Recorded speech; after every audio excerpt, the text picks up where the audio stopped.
Hello everyone, I welcome you all in this Agile 12 Principles training program. Welcome to my channel Management Learning. On this channel we are offering exhaustive learning on all these topics: PMP, Lean and Six Sigma, ITIL, CSM, Agile, EI and RPA.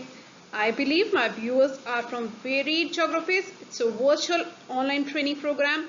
I'll expect your queries in my mail ID or in the comment sections, whatever suits you.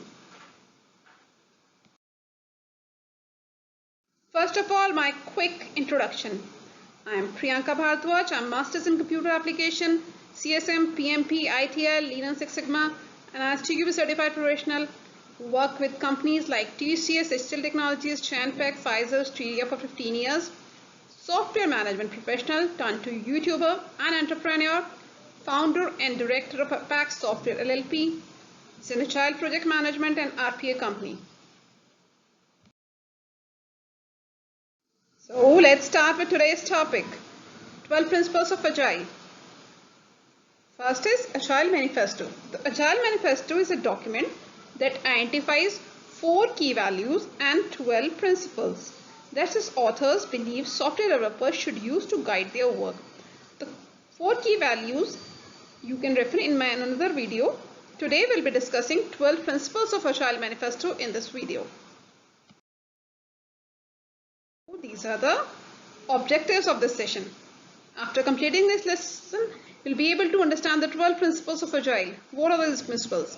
Satisfy the customer, welcome change, deliver frequently, work together, trust and support, face-to-face conversation, working software, sustainable development, continuous attention, maintain simplicity, self-organizing team.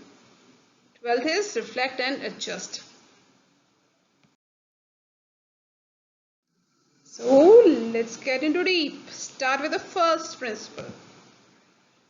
Highest priority is to satisfy the customer through early and continuous delivery of valuable software. Again, early and continuous delivery of valuable software. In waterfall model, customer provides requirement upfront, delivers develop it, testers test it, then customer test it. Till the time customer sees it, customer has no idea how the product looks or how it works. In Agile, we deliver to the working software. We try to deliver the working software to the customer in the shorter durations of 2 to 4 weeks. Again, 2 to 4 weeks. Second principle is welcoming change even late in development. Agile process harness change for the customer's competitive advantage. Changes are welcome anytime in the project. As per books, Agile projects never end.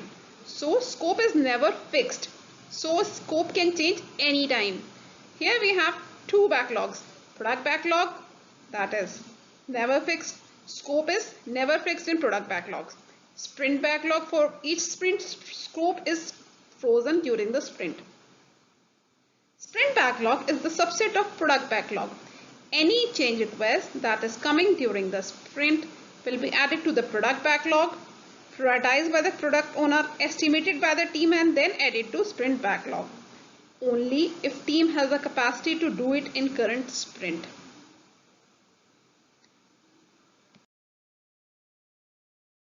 Third principle. Third principle is deliver working software frequently, from couple of weeks to couple of months, with a preference to the shorter time scale. Frequent deliveries help the customer to provide early feedback. This early feedback is the keyword here. So the better product can be developed when we have early feedbacks. This will help organizations to get better return on investments also. Our fourth principle is business people and developers must work together daily throughout the project. Business and developers must work collaboratively daily. Interaction with business people on daily basis helps team to clarify requirements better and faster. Now comes your fifth principle. Build projects around motivated individuals. Give them the environment and support they need and trust them to get the job done. Projects are done by the team members. Trust the team members to come up with the solution. Don't give solutions. Ask them to build it. Sixth principle is the most effective and efficient method of conveying information to and within development team is face-to-face conversation. Here we emphasize on face-to-face conversation. Face-to-face conversation helps team members to observe body languages and emotions. It gives opportunity for effective feedback. Listener asking questions, paraphrasing, etc. When not possible for face-to-face, organizations can try video conferencing. Next principle is working software is the primary measure of progress. At the end of each sprint, working software must be delivered. Product owner accepts working software as per definition of done. No paperwork, only the real working software is the primary measure of progress.